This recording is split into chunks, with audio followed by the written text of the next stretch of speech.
A2 plus B2 gives 2AB. Delta H formation is equal to -200 kilojoule per mole. तो starting में ही हम इसी sentence में थोड़ा ठीक से देखते हैं। डेल्टा H फॉर्मेशन यहाँ पे लिखा है, इसका मीनिंग होता है कि 1 मोल कोई सब्सटेंस फॉर्म होने का जो रिएक्शन होता है प्योर एलिमेंट से, उसका डेल्टा H। लेकिन यहाँ पे 2 मोल AB फॉर्म हो रहा है, तो इसी रिएक्शन को हमें ठीक से लिखना होगा स्टार्टिंग में। ये रिएक्शन बैलेंस्ड नहीं है, हमें 1 मोल AB बस बनाना है, क्योंकि इसी रिएक्शन का जो है डेल्टा H दिया है हमें, क्योंकि फॉर्मेशन है यहाँ पे। तो यहाँ पे हमें half A2 plus half B2 लिखना होगा। तो स्टार्टिंग में तो ये कॉन्सेप्ट यहाँ पे है कि डेल्टा H फॉर्मेशन हमेशा 1 मोल के लिए होता है, तो ये 2 मोल जो उसको हमें 1 मोल में कन्वर्ट कर लेना होगा। तो इस रिएक्शन का जो डेल्टा H है वो यहाँ पे दिया है -200 किलोजूल पर मोल। ठीक है, तो इसके बाद आगे क्वेश्चन हम पढ़ते हैं। AB, A2 and B2 are diatomic molecules if bond enthalpies of A2, B2 and AB are in ratio 1:0.5:1। इन तीनों के बॉन्ड एनर्जी का रेशियोज दिया है। The bond enthalpy of A2 is, तो A2 का बॉन्ड एंथैल्पी क्या होगा। तो इन तीनों का जो हमें बॉन्ड एंथैल्पी का रेशियो दिया है, तो इससे हम तीनों का कुछ अज्यूम कर सकते हैं किसी वेरिएबल के टर्म्स में।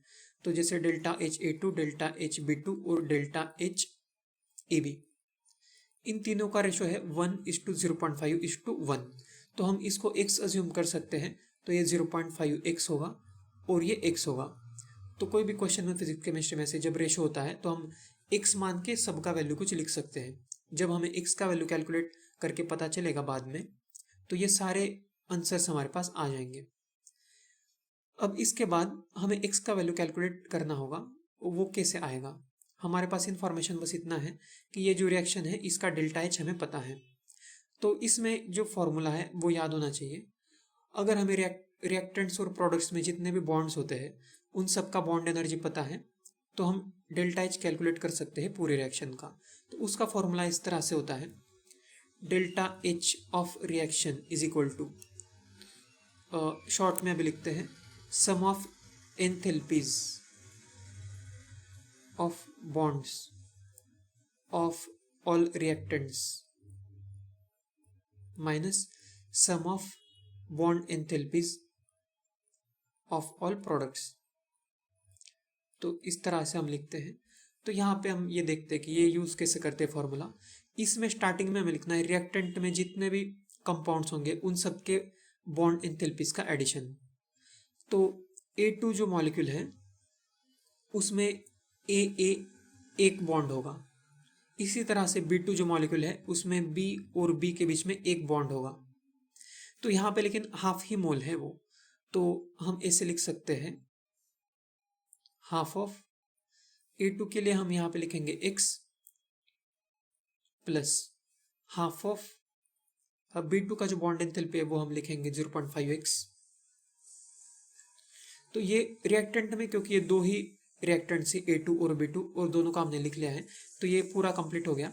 मतलब हमने सम किया है रिएक्टेंट्स के बॉन्ड एंथैल्पीज का, माइनस प्रोडक्ट का सम करना है। प्रोडक्ट में तो वैसे भी एक ही प्रोडक्ट है यहाँ पे AB, इसमें एक बॉन्ड है AB का, तो हम यहाँ पे x लिख सकते हैं डायरेक्ट, क्योंकि डेल्टा H AB जो वो x है। और डेल्टा H रिएक्शन जो वो ऑलरेडी हमें पता है इसका -200 है वो, तो हम यहाँ पे -200 लिख सकते हैं। इसको सॉल्व करके x का वैल्यू तो यहाँ से आ जाना चाहिए। तो इसको हम आगे सिंप्लीफाई करेंगे तो होगा -200 इज इक्वल टू, ये होगा x/2 plus x/4 minus x/2 plus x/4 जो वो 3x/4 होगा और ये होगा -x। This implies that -200 is equal to -x/4। तो यहाँ से हमें x का वैल्यू पता चलेगा 800। इस तरह से इन तीनों का वैल्यू हमारे पास आ जाएगा। तो ये होगा 800, ये होगा 400 और ये होगा 800। क्वेश्चन में हमें जो पूछा था A2 का बॉन्ड एंथैल्पी, तो इसका आंसर होना चाहिए 800 किलोजूल पर मोल।